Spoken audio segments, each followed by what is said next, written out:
دوه مهم خبرونه دي. یو دا چې له پاکستانه په یوه ورځ کې 2008 کسان بیرته خپل هیواد ته راستانه شوي افغانستان ته راغلي دي. هممهاله 640 بندیان چې د پاکستان په زندانونو کې پراته ول دوی هم بیرته خپل هیواد ته راستانه شوي دي او له بند آزاد شوي دي.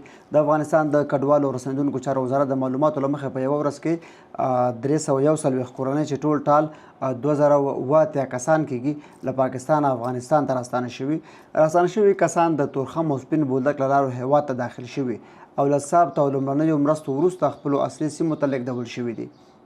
په همدې لړ کې د پاکستان زندانونو څخه 640 افغان کډوال خوشي او افغانستان ته ستانه شوي دي.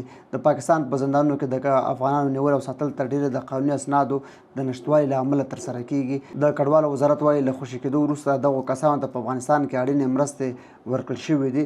د افغانانو ستنېدل داسې مهال دوام لري چې پاکستان د بې اسناده افغان کډوالو پر وړاندې د نیولو او ویستلو اقداماتو دوام ورکړی دی.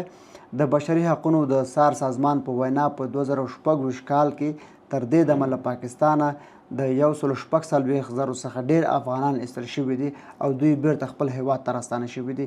په دې وروستیو کې په پاکستان کې د افغان کډوالو نیولو لړۍ چټکه شوې ده. افغانان نیول کېږي، په زندانونو کې اچول کېږي، له هغې وروسته دوی بیا بیرته خپل هیواد ته لیږدول کېږي او خپل هیواد ته راستنېږي.